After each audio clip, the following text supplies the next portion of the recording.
A primeira vez que eu li os evangelhos, Mateus, Marcos, Lucas e João, eu fiquei pensando qual a razão de existirem quatro evangelhos, quatro livros falando da mesma pessoa e aparentemente é quase a mesma coisa. A princípio, pensei, se você já leu os quatro evangelhos, talvez essa dúvida possa ter vindo ao seu coração também.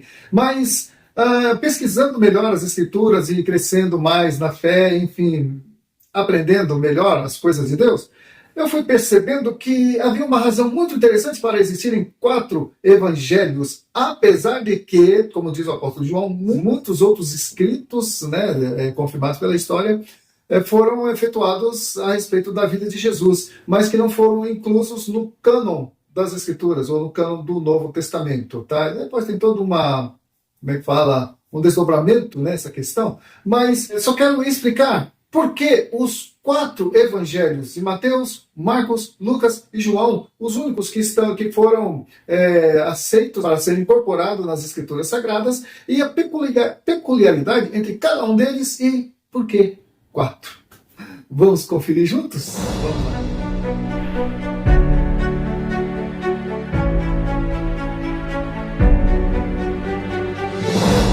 Bom, vamos chamar aqui essa reflexão de harmonia dos evangelhos. Quando a gente fala de harmonia, fala de completude, fala de magnitude, fala de perfeição, enfim. Então, olha só, quando nós lemos nos quatro evangelhos, Mateus, Marcos, Lucas e João, logo nos vem à mente a pergunta, por que quatro?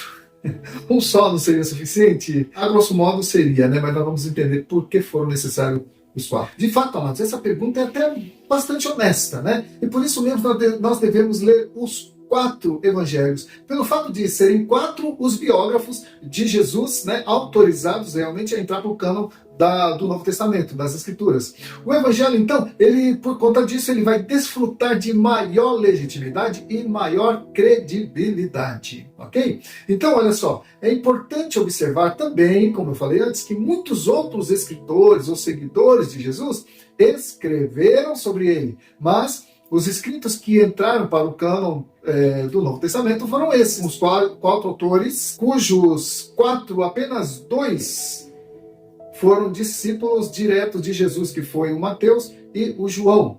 Mateus e João, eles foram discípulos de Jesus. E então o evangelho deles foi baseado no que eles viram, no que eles ouviram e na percepção que eles tiveram de tudo que aconteceu. Mas antes de darmos continuidade, eu quero ler aqui para você Hebreus capítulo 1, versículos de 1 a 4, que diz o seguinte: havendo Deus outrora falado muitas vezes e de muitas maneiras aos pais, pelos profetas, nesses últimos dias nos falou pelo Filho, a quem constituiu o herdeiro de todas as coisas, pelo qual também fez todo o universo. Ele, que é o resplendor da glória e a expressão exata do seu ser, sustentando todas as coisas pela palavra do seu poder, depois de ter feito a purificação dos pecados, assentou-se à destra da majestade nas alturas, tendo se tornado tão superior aos anjos, quanto herdou mais excelente nome do que eles. E o apóstolo Paulo vai dizer, para que a esse nome se dobre todo joelho e toda língua confesse que Jesus Cristo é o Senhor, para a glória de Deus Pai. Bom, embora fossem quatro os escritores do Evangelho, seus escritos, apesar de distintos em alguns aspectos, harmoniam-se perfeitamente como cantores de um coral a quatro vozes, onde cada um tem uma participação distinta na obra musical e as partes se combinam para formar uma belíssima harmonia de cada voz. Assim também é o Evangelho, no qual cada um parte de uma perspectiva ligeiramente diferente, mas todos contam a mesma história, ou seja, contaram a mesma história sob pontos de vista e aspectos, enfatizando aspectos diferentes, Que bênção! Então vamos lá, nós vamos discorrer agora sobre a peculiaridade de cada um deles, tá? Os evangelhos de Mateus, de Marcos e de Lucas e de João. Bom, os primeiros três, Mateus, Marcos e Lucas, eles são chamados evangelhos sinóticos. Por quê? Porque incluem muitos dos acontecimentos da vida de Jesus, de modo a confirmar um ou outro, O que tem um, tem o outro, então, às vezes com algumas diferenças, mas contam do mesmo ponto de vista, vamos usar esse termo, tá? E a palavra sinótico, evangelho sinótico, significa visto pela mesma ótica. tá bom? Porém, com foco diferente, com um público diferente, público-alvo diferente e perspectiva diferente, tá certo? O Evangelho de Mateus, Marcos e Lucas, então, eles são chamados sinóticos por essa razão. Já o Evangelho de João é um livro diferente. Qualquer pessoa que lê os 4 evangelhos vai ver que João, ele tem um foco muito diferenciado dos outros, preenchendo lacunas e detalhes peculiares que não contém nos outros. Mas João justifica isso, terminando o seu livro, dessa forma. Olha o que diz João 20, versículos 30 e 31. Jesus, pois, operou também em presença de seus discípulos muitos outros sinais que não estão escritos neste livro. Esses, porém, foram escritos para que creiais que Jesus Cristo é o Filho de Deus e para que, crendo, tenhais vida em seu nome. Então, o propósito do Evangelho de João foi esse. Ele não fez questão de narrar todos os milagres ou muitos milagres. Na verdade, João ele escolheu apenas 7 milagres e cada um deles tem uma história, tem um ensinamento. Então são milagres didáticos, vamos usar esse termo, né? Esse termo. E são 7, por que 7? Né? 7 fala de perfeição. Então, na verdade, como João fala, Jesus operou muitos outros sinais, mas ele só escolheu 7 para falar a respeito do propósito de Jesus e do ministério de Jesus aqui na Terra. Então, certo? Então, olha só, cada um dos evangelhos foi escrito para um público diferente e, por que não dizer, por razões diferentes, como eu já falei, né? E também enfatiza as diferentes facetas do ministério de Jesus. Por exemplo, se minha esposa fosse descrever a minha pessoa, o que eu faço, como eu sou, meu temperamento e tal, ela ia me descrever de um jeito como ela me vê. Se meus 3 filhos, fossem me descreveriam também do jeito como eles me veem. Se meus pais fossem me descreveriam do jeito como eles me veem. Com certeza, haveria muita coincidência, muitos pontos de vista parecidos, mas eu creio que haveriam mais coisas que um tinha e que não teria no outro. Tá? Então, eu seria visto sobre 4 aspectos diferentes, mas se trataria da mesma pessoa e as informações se uniriam uma na outra de forma que se poderia ter melhor percepção a meu respeito. Olha, ele foi um bom marido, olha, ele foi um bom pai, olha, ele foi um bom filho. Vamos supor, né, que tenha sido. Eu acho que eu fui. Bom, deu para entender até aí, né? Bom, vamos lá. Vamos falar então sobre a peculiaridade de cada um. O Evangelho segundo Mateus, que é o primeiro, né, que encabeça ali o Novo Testamento. Ele tem como público-alvo os judeus, porque Mateus ele era um judeu, ele era coletor de impostos, né, e se tornou discípulo de Jesus. Quando Jesus olha para ele e fala, me segue, ele então largou tudo lá, a coletoria, né, dos impostos, passou a seguir Jesus. Portanto, então, ele apresenta Jesus no qual se cumpriu todas as profecias messiânicas, de um Messias real, no qual também inclui muitas passagens do Antigo Testamento. Você pode observar que o livro de Mateus encontra muitas passagens do Antigo Testamento para confirmar que Jesus é quem ele afirmava ser, ou com quem o Mateus estava apresentando aos judeus, ao seu próprio povo. Então, a sua genealogia, olha que interessante, né? Parte de Abraão, tendo como um expoente o rei Davi, né, na sua genealogia, e vai seguindo até chegar a Jesus. De forma que Jesus, então, na ótica de Mateus, ele é apresentado como o legítimo rei de Israel. Embora não reconhecido pela elite religiosa da época. Por quê? Porque Herodes era quem reinava, né? Teve todo um desdobramento e a dinastia havia sido quebrada, e Herodes, que não teve nada a ver com a linhagem de Davi, era o rei. Mas Jesus, ele era descendente de Davi, então ele tinha direito ao trono. Você deve se lembrar de quando Jesus entrou na sua última semana, né, de vida. Ele entrou em Jerusalém e foi aclamado: bendito que vem em nome do Senhor e que é rei de Israel. Então as pessoas estavam aclamando Jesus, reconhecendo Jesus, o senhorio dele. E as pessoas queriam que Jesus chegasse até o trono de Herodes e falasse: Herodes, sai daí que esse lugar é meu. Só que Jesus não fez isso, e o que decepcionou muita gente, né? E na mesma semana, ou no final da semana, ou uma semana depois, vamos dizer assim, ele foi crucificado, e muitos daqueles que disseram crucificam também participaram daquela manifestação, dizendo: ele é o rei de Israel, ele é o filho de Deus, ele é descendente de Davi. Pois é. Então, amados, olha só, O Evangelho de Mateus, ele vai começar dessa forma. Mateus 1, Mateus capítulo 1, versículos 18 a 23, que diz assim: Ora, o nascimento de Jesus Cristo foi assim. Estando Maria, sua mãe, desposada com José, sem que tivessem antes coabitado, achou-se grávida pelo Espírito Santo. Mas José, seu esposo, sendo justo e não querendo infamá-la, resolveu deixá-la secretamente. Então, olha, José, ele era justo, ele queria poupar a reputação, vamos dizer, de Maria, porque já imaginou Maria grávida e ia ser constrangedor, eles não eram casados ainda. Então José decidiu fugir, e aí ele ficaria como um estuprador e alguma coisa assim. Maria então seria inocente, tá? Mas continuando aqui, enquanto ponderava nessas coisas, enquanto ele pensava, puxa, agora como é que eu vou fazer e tal, eis que lhe apareceu em sonho um anjo do Senhor dizendo: José, filho de Davi, não temas receber Maria, tua mulher, porque o que nela foi gerado é do Espírito Santo. Ela dará à luz um filho, e lhe porás o nome de Jesus, porque ele salvará o seu povo dos pecados deles. Ora, tudo isso aconteceu para que se cumprisse o que foi dito por intermédio do profeta. Eis que a virgem conceberá e dará à luz um filho, e ele será chamado pelo nome de Emanuel, que quer dizer Deus conosco.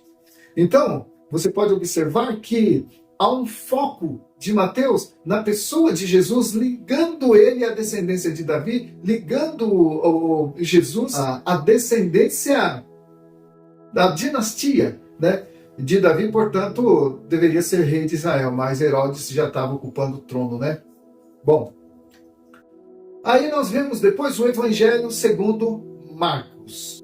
O Evangelho segundo Marcos foi escrito para os cristãos gentios ou para os romanos. Por isso ele inclui algumas profecias do Antigo Testamento e explica muitas palavras e costumes judaicos para que os gentios pudessem entender alguma coisa olhando dentro do ponto de vista da religião judaica. Então Jesus ele é retratado em Marcos como um servo sofredor. É por isso que Marcos não fala da genealogia de Jesus. Ele fala simplesmente já de Jesus na sua maturidade. E ele não menciona, já que Jesus é apresentado como um servo sofredor.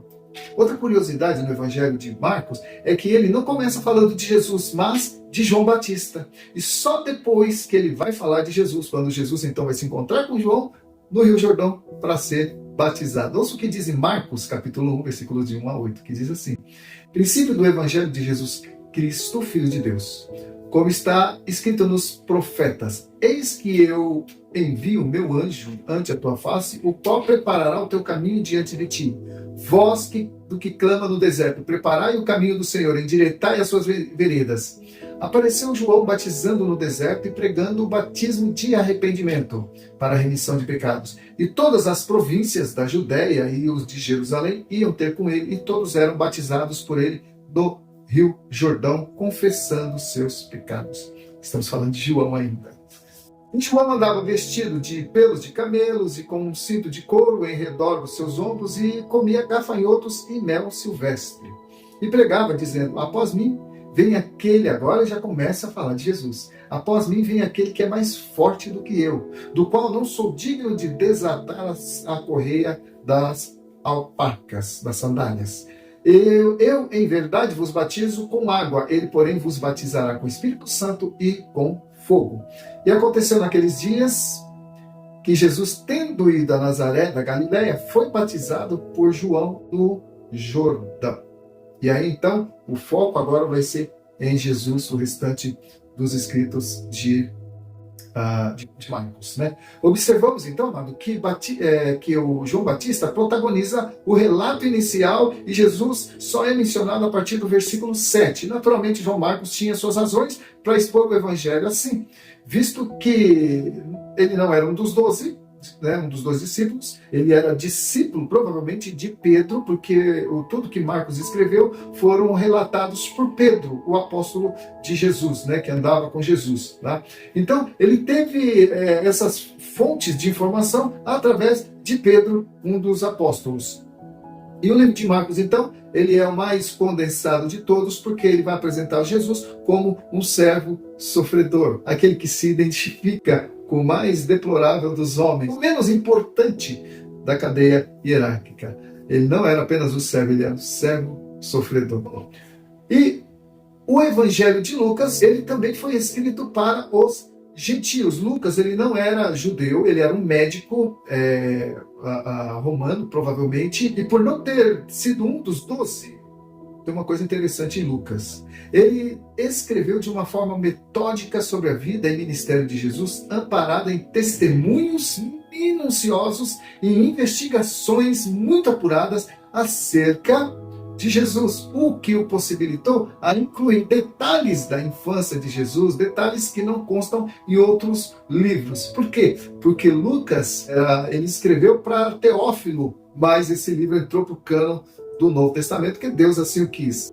Nós vamos ler aqui, olha, conforme diz em Lucas, capítulo 1, versículos de 1 a 4, que diz assim: visto que muitos houve que empreenderam uma narração coordenada dos fatos que entre nós se realizaram, conforme nos transmitiram os que desde o princípio foram deles testemunhas oculares e ministros da palavra, igualmente a mim me pareceu bem, depois de acurada investigação de tudo, desde a sua origem, dar-te por escrito, excelentíssimo Teófilo, uma exposição em ordem, para que tenhas plena certeza das verdades em que fostes instruído. Então Teófilo já sabia algo a respeito de Jesus. Eu não sei quem era Teófilo, mas devia ser alguém de posição ali no Império Romano, né, na época ali. E o Lucas, então, provavelmente conhecia muito Teófilo, ele se converteu ao cristianismo e foi procurar mais informações, então ele foi investigar a vida de Jesus. Então ele é o que mais detalhes tem sobre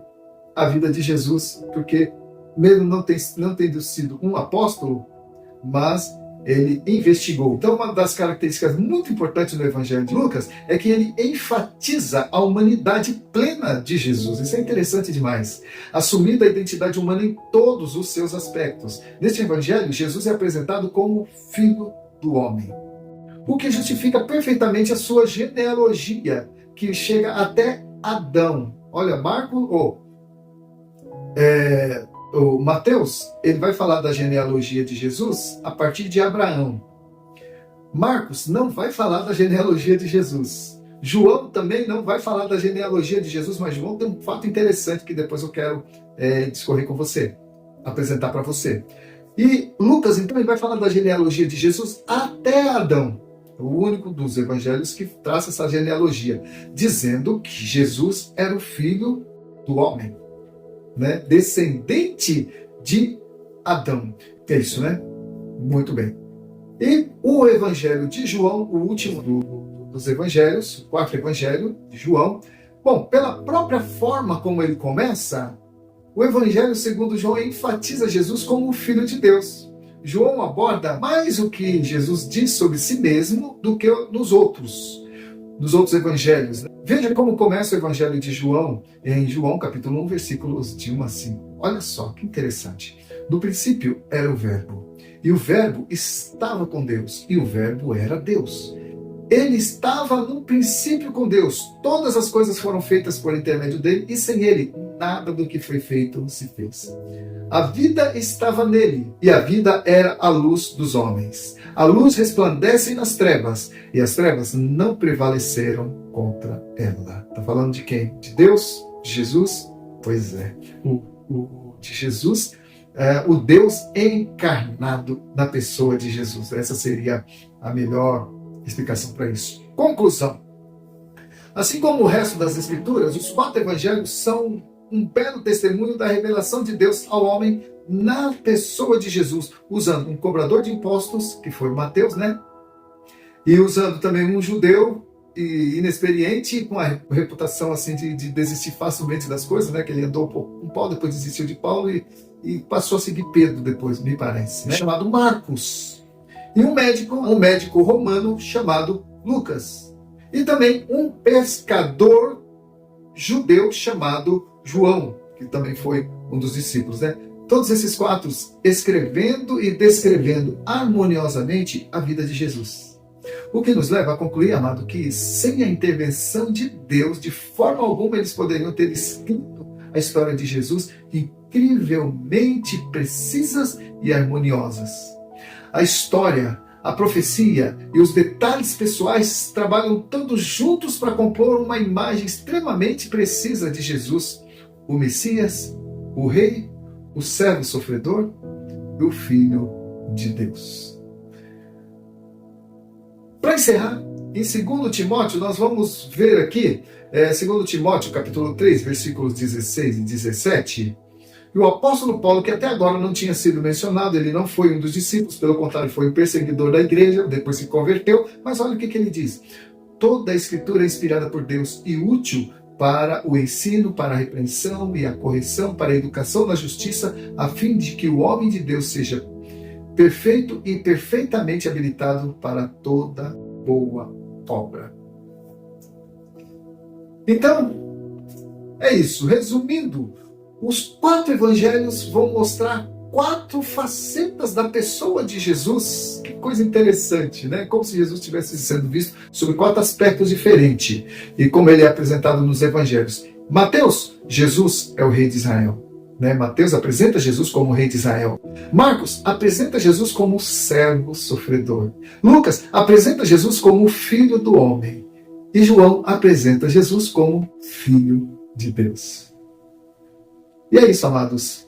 Que Deus te abençoe. Espero que você tenha sido esclarecido. Espero que não tenha surgido mais dúvida, né? Mas se tiver, é sempre bom que haja dúvida, porque você corre atrás da verdade para sanar as dúvidas. Ok? Então, se você foi abençoado, dê um like. Se você não é inscrito, se inscreva no canal, compartilhe também e deixe seu comentário, tá? Pode ser um comentário negativo ou positivo, mas comente, tá bom? Um abraço e até o nosso próximo vídeo.